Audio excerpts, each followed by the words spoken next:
beers? Within an hour? Within an hour or so. What do you feel then? Well, the faster you do the drug, the more you're going to feel from it. After a couple of hours of drinking and smoking, what do you feel? If it was a couple hours, the effects of the drug of THC would wear off and the beer will still be there, but since you had the THC in you, you would still feel it.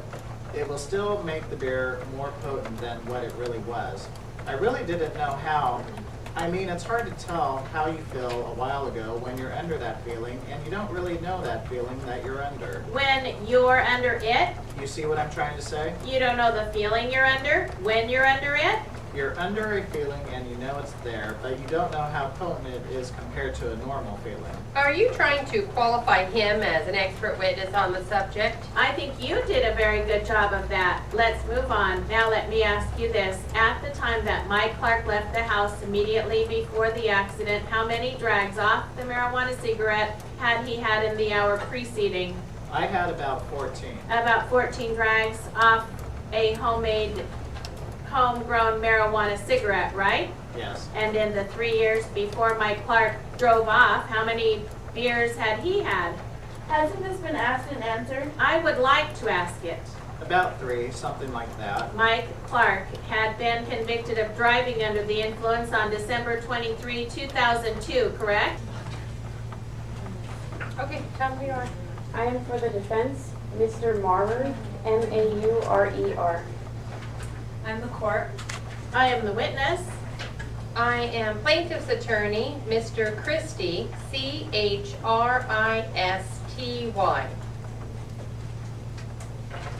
Okay, and we're starting off with question by defense attorney. Do you recognize this aerial photograph, Mr. Neeson?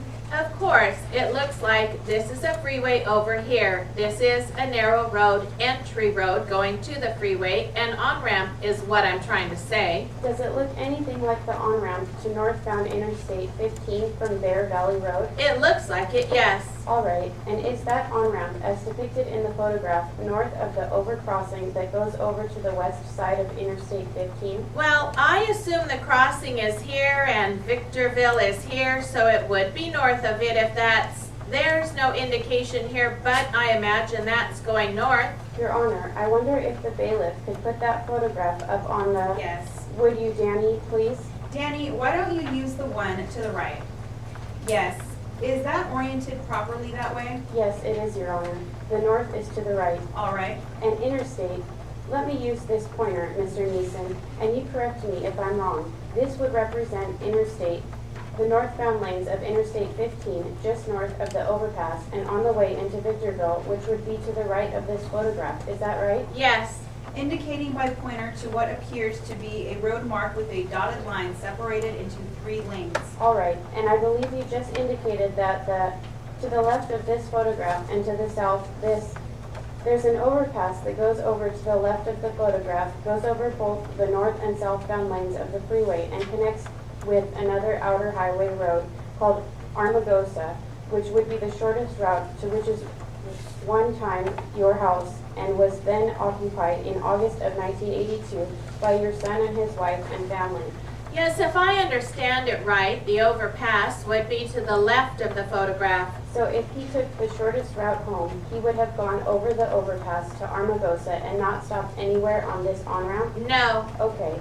Do you have any notation, Mr. Neeson, when or where that photograph of your son was taken, number 2? No, they had just moved up from Texas in July, about July the 1st of 82, and I think it was just taken. He had only lived up here 5 weeks when he was killed. Okay. Thank you, Mr. Neeson. I have no further questions. Any redirect? No, thank you. Thank you, Mr. Neeson. You may step down. Call your next witness. Thank you. The people called Gina Espino. While we're waiting, let me give you some explanation for those perhaps who hadn't been involved in a trial before. You'll recognize that these proceedings are all taken down, including, of course, the witness's testimony, and you may hear counsel or myself from time to time describe what are things that are perfectly obvious to you, such as the witness pointing to a location on a photograph and saying, here is this or that.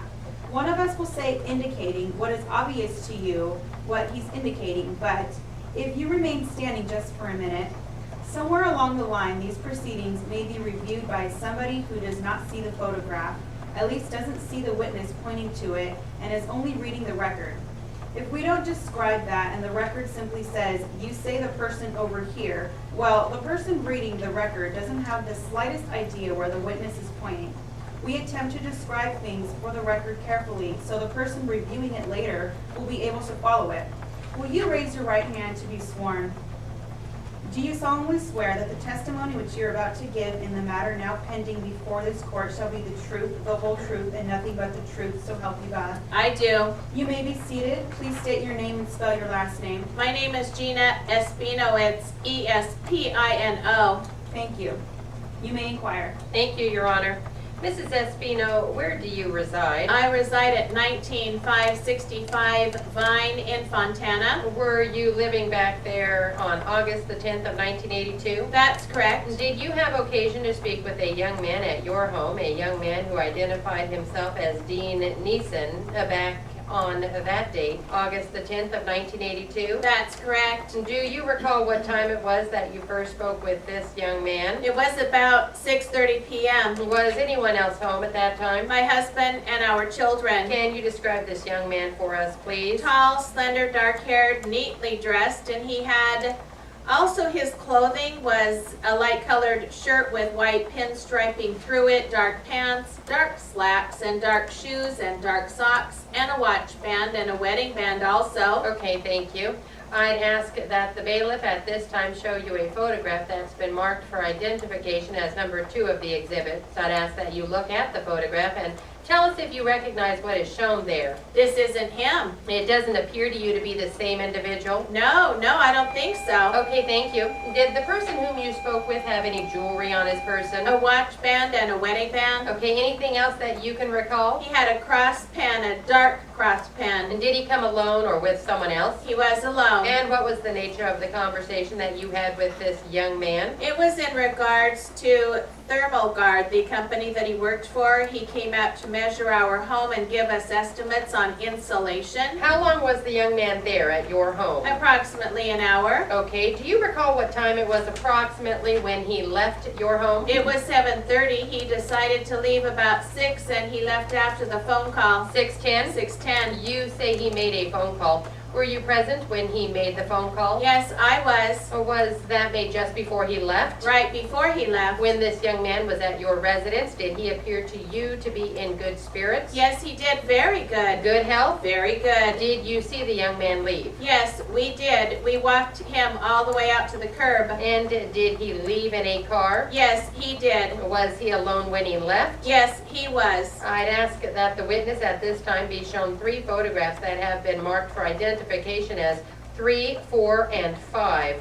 First, if she could be shown photograph number 3 of the exhibits. This is the car. That appears to you to be the same car the young man left in. Yes, it is. Does that fairly and accurately show that car as it appeared to you back on August the 10th? Yes, it does. I'd ask that the witness be shown exhibit number 4.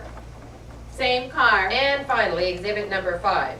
Yes, this is the same car. You've told us that you were outside when the young man left. Did you see the direction that he left in? Yes, we did. What direction was that? He was leaving westbound and then north on the main street that crosses in front of our street, and he made a right-hand turn going north. Where does your house, the house in Fontana, sit with relationship to the freeways in the area? We sit on the south side of the 15 freeway, so he would have to have made a right-hand turn going north towards the freeway. When you saw him leaving, did he appear to be headed in the general direction of that freeway? Yes. After that particular contact with the young man, did you have any other contact with him? No, we didn't. Thank you, Mrs. Espino. I have no further questions, Your Honor. Cross-examine. Thank you, Your Honor.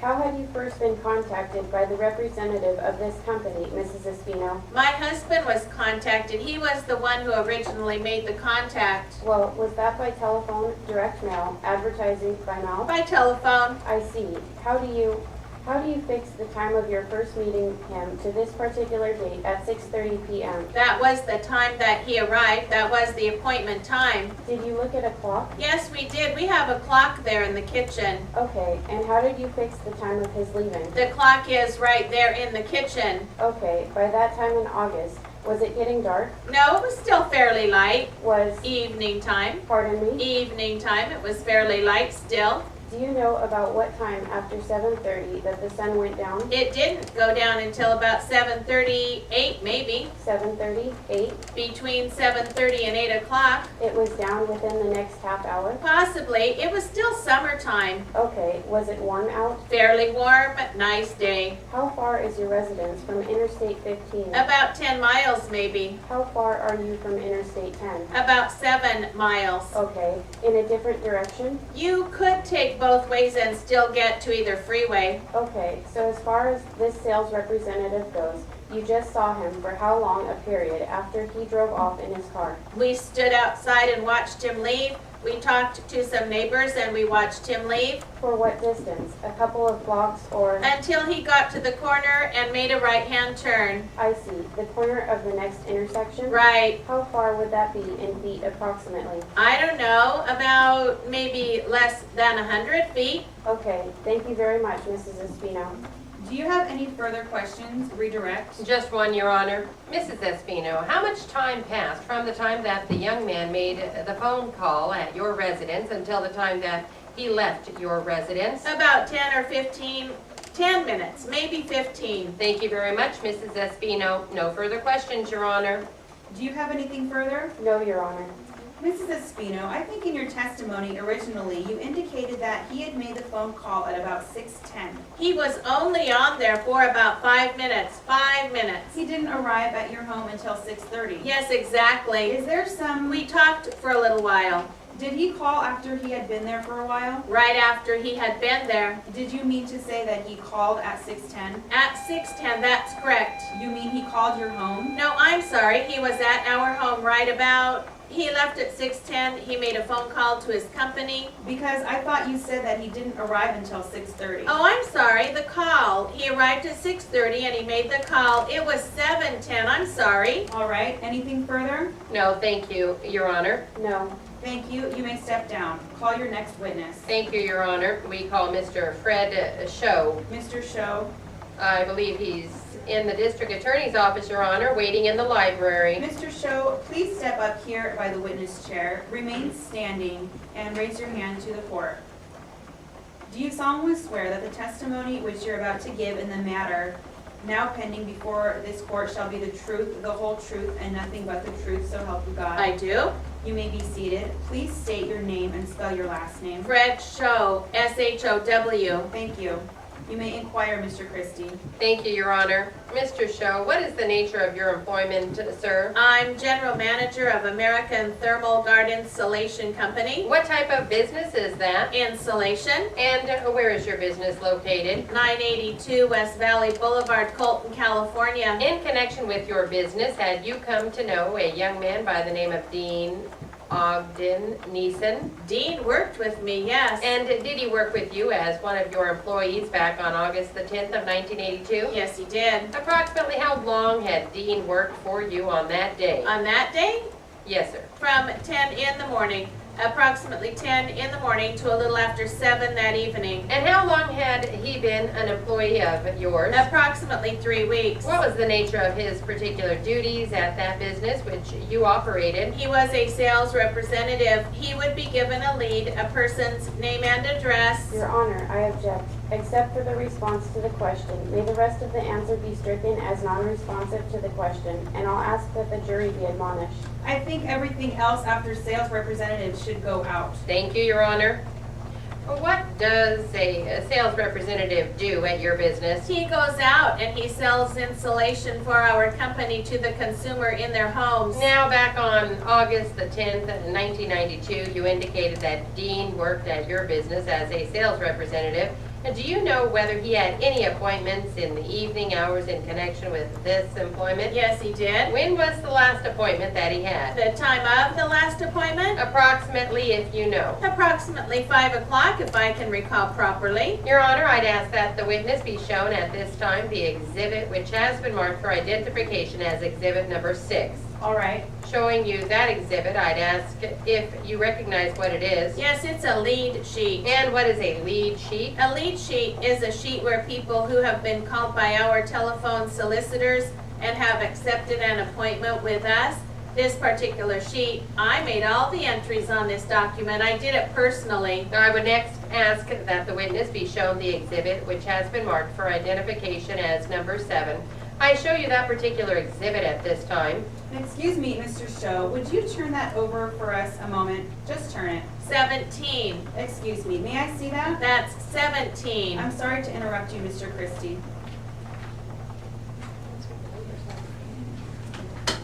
Okay, number 2. Tell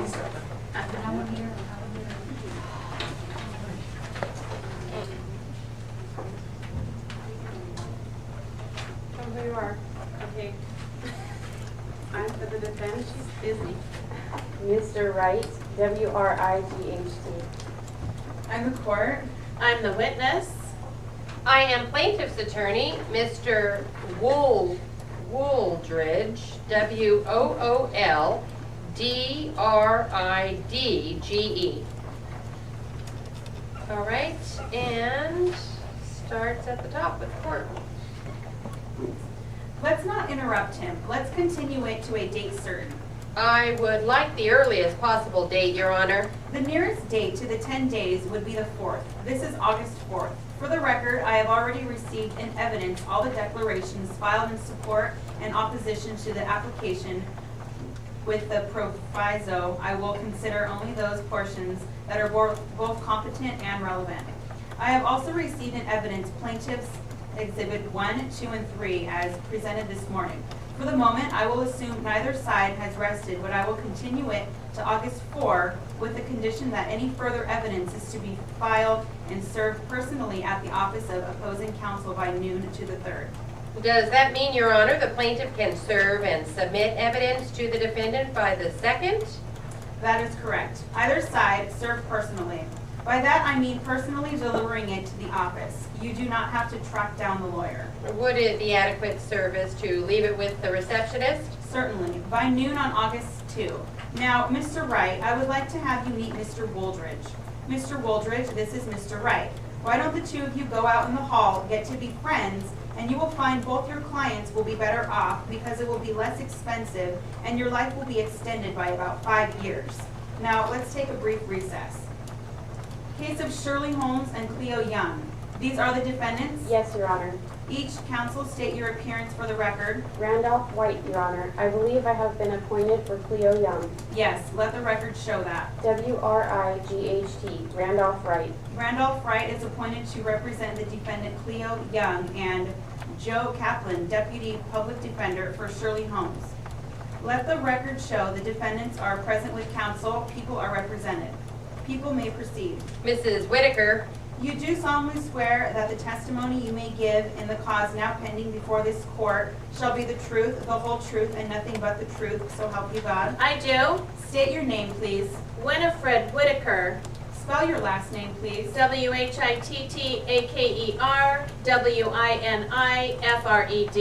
Mrs. Whitaker, directing your attention to the 5th of November, 1996, at approximately 10 p.m. Where were you at that time? I was in front of my apartment. Is that located in the 1700 block of Penmar Street in Venice, California? Right. At that time, were you on foot? Yes. Did you have anything with you at the time? Yes, I had 2 packages with me. Anything else? I had my purse. As you were walking, did something unusual take place? Yes, it did. What was that? Well, I was attacked from behind. Tell us exactly what happened when you you were attacked? Well, I was pushed down on the ground and somebody was clutching at my purse. I had my purse in this arm and 2 packages crushed against me, and I was pushed down on the ground. Did you go to the ground? Yes, I did. Did you see anybody struggling with you at that time? Yes, I kind of looked this way and I saw somebody, and then they ran across the street. They had already gotten my bag. Was there more than one person? Yes, there was. Do you see either of those people in court today? Yes, I do. Would you indicate who it was? It was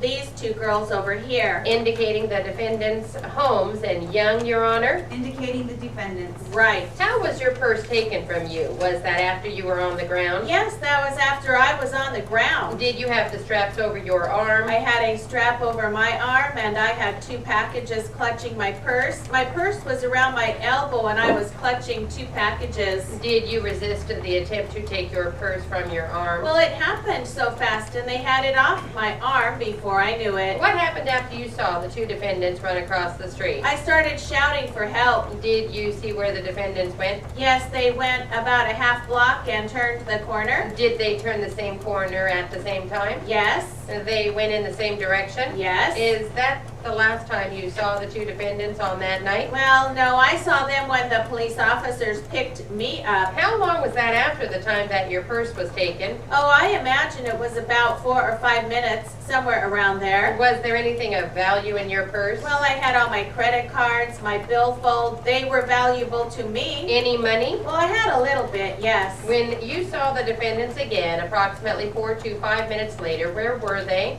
They were in front of the police car. The police car came to my house and picked me up and took me to Preston Way. Did you ever again see your purse? Yes, I did. Where did you see it again? Well, the police officers took it out of the Pinto they were in. Did you see the 2 defendants in a Pinto? Well, the police officers took them out. I saw them. You saw them come out of the Pinto? Yes, right. Did you see the purse at that time? The police officers took it out of the Pinto after they took the girls out. I have a purse, Your Honor. It has broken straps on it. May this be marked as Peoples 1 for identification? It will be marked 1 for identification. Showing you Peoples 1, do you recognize this item? Yes, I do. That's mine. Is this the purse that was taken from you on the 5th? Yes, I can see the dirt all over it. Directing your attention to the straps which are broken, was that condition present at the time, just prior to the time that the purse was taken from you? Well, no, it was done at the time they took it off my arm. When Officer Wake removed it from the car, did you notice the broken straps at that time? Yes, I did. Did you give either of these defendants permission to take that purse? No, I did not. Did you receive any injuries as a result of this incident? Well, yes, I couldn't very well talk. My whole right shoulder and my back and my legs ached. Did you seek medical treatment? Yes, I did. Did all of these things happen in Los Angeles County? Venice, California. I will stipulate that it is Los Angeles County, Your Honor. All right, anything else? Since that day, have you ever had a conversation with either of the defendants in this case? No, Did you see the defendants today prior to the court proceeding? no, the first time I saw them was this morning. Did you have a conversation with either of them today? Well, yes. Which defendant was it that you had a conversation with? It was Shirley, I believe. Would you point that person out? The one at the end of the table. Indicating defendant Shirley Holmes, Your Honor. Indicating defendant Shirley Holmes. Where did that conversation take place? Out in the corridor. Who else was there at the time? I believe the other girl. Defendant Young? Yes, I can't think of her name. What did defendant Holmes say to you at that time? Objection, hearsay, Your Honor. Hearsay as to Holmes. Yes, Your Honor. It is an out-of-court statement. As to Shirley Holmes. Yes, Is that Shirley Holmes? yes. Overruled. What did she say to you? I'm sorry. Anything else? Well, I said it should have never happened. She said, I'm sorry it happened, and that was about it. Nothing further, Your Honor? Calling your attention to when you got knocked down, somebody pushed you from the rear, is that correct? Yes. Threw you to the ground? I went to the ground, yes. Now, at that point in time, you never saw anyone's face, did you? Well, no, but my head was turned. So you got a side view of someone, right? Yes. You never got a full view of anyone, did you? Well, no. Could you just answer my questions, yes or no, if you can? You never got a full view of anyone, did you? No. When you went to the ground, what is the next thing that happened, if you can remember? Well, I felt my purse was being taken away from me, straps being broken. You felt your purse being taken away from you, correct? Yes. Did you try to resist? Well, I was on the ground, and before I knew it, the purse was taken, and I turned my head and I saw the two. At this point in time, they were running away from you, weren't they? Yes. Is it a fair statement to make that you saw both of their backs at that time? Yes, I saw both of their backs. Calling your attention to my client, the individual just to the left of me, Miss Young, do you recall what she was wearing? She was wearing a red blouse. What were the color of her pants, if you remember? I was so frustrated, I